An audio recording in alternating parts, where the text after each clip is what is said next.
వేమిరెడ్డి ప్రశాంత్ రెడ్డి మాట్లాడింది చూస్తే చాలా అది వాళ్ళు వాస్తవంగా వైసీపీ వాళ్ళు నెగిటివ్గా ప్రొజెక్ట్ చేశారు, కానీ చాలా విజన్ ఉంది ఆవిడ దగ్గర, తెలివితేటలు, మంచి అద్భుతమైనటువంటి టాలెంటెడ్, సరైన అవగాహన సమాజం పట్ల ఉంది, అట్లాగే కుటుంబం పట్ల చాలా బాధ్యతగా ఉంది, తన భర్త పట్ల చక్కటి గౌరవం ప్రదర్శించింది అన్నటువంటి విషయం స్పష్టంగా కనబడింది. సరే, దాన్ని వాళ్ళు ఈనాడు జ్యోతి రాయలేదు, సాక్షి రాసుకొచ్చిన దాంట్లో వేరే కోణంలో చూపెట్టిన ఏమని రాసుకొచ్చారు, హలో ప్రశాంత్ అక్క, బాగున్నావు అక్క, ఎక్కడ ఉన్నావు అక్క, బెంగళూరులో ఉన్నా అక్క, ఇక్కడ 2 పీజీలు ఏర్పాటు చేశానంటే ఈ హాస్టల్స్ అనమాట. తర్వాతన ప్రశాంతి, నేను ఎందుకు చేశానంటే ఇప్పుడు నువ్వు చెప్పొద్దు, కోవూరు నుంచి పోటీ చేయమని అడుగుతున్నారు వాళ్ళు, సర్వేపల్లి నుంచి పోటీ చేయమని అడిగారు, ఈ పార్లమెంట్ నియోజకవర్గం కాదు కదా అని వద్దన్నాను, కోవూరు తీసుకోమన్నారు, ఫస్ట్ ఆదాల ప్రభాకర్ రెడ్డి అల్లుడు కోసం ఉంచారు, ఆయన పార్టీలోకి రాకపోవడంతో నన్నే చేయమంటున్నారు. అక్క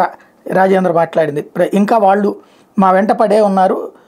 నాకు కూడా పార్టీ మారడం ఇష్టం లేదు, ఫస్ట్ నుంచి ఈ పార్టీ అంటే ఇష్టం నాకు, మరీ వాళ్ళు ఈ మాదిరి చేసేసరికి అన్నను కన్విన్స్ చేయలేకపోయా, నాకు ఇంత అవమానం జరిగితే ఇంకా వెంట పడతావా అన్నారు, నాది చేతగాంతనం అనుకుంటావా, నాకు రాజకీయం అవసరం లేదు, నేను పోటీ చేస్తా, గెలిస్తే గెలుస్తా, లేకుండా ఓడిపోతా, ఆ తర్వాత క్విట్ అయిపోతా, పోటీ చేయకుండా ఉండనన్నారు. అక్క వీళ్ళందరూ నన్ను ఉండమంటున్నారు, లేదులే మేము ఎంపీ ఎలక్షన్ చేసుకుంటాం అన్నాను, లేదులే అన్నాను, కోవూరు అయితే ఆదాల అల్లుడు అనుకున్నారు, కావల్లో కావ్య కృష్ణారెడ్డి ఉన్నాడు, కోవూరే తీసుకోమంటున్నారు, అవును కదా అందరం ఇంట్లో వారం కదా, ఇంట్లో వారమే కానీ వాళ్ళు పోటీ చేయమంటున్నారు, అన్న కూడా పార్టీ వీడుతున్నారు, కాబట్టి వైఎస్ఆర్సీపీ నుంచి ప్రెషర్స్ ఉంటాయి, ఆత్మకూరు అయితే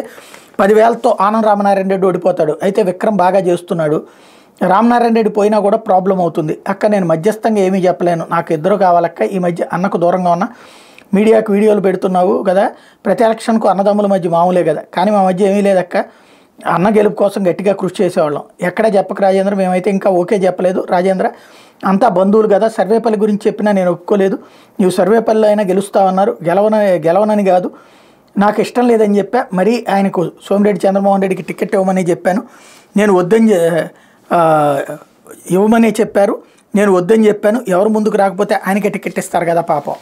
ఇది ఓవరాల్గా ఆవిడ సోమిరెడ్డి పట్ల సానుభూతి ఉంది, అదే సందర్భంలో రాజేంద్ర పట్ల గౌరవం ఉంది, మరొక వైపు తన భర్త పట్ల గౌరవం ఉంది, భర్త ఆకాంక్షలు నెరవేర్చేటటువంటి భారీగానే ఉంది. టోటల్గా ఒక ఇంటి పరువుని కాపాడుకుంటూ తనకి సంబంధించి తనను నమ్మేటటువంటి రాజకీయ పార్టీని గెలిపించుకునేందుకోసం చక్కటి ఆలోచన చేసింది, ఎక్కడా దుర్భాషలు కానీ లేకపోతే తప్పుడు ఆలోచన కానీ కనిపించలేదు, ఆ ఆడియోని రిలీజ్ చేయడం తప్పించి.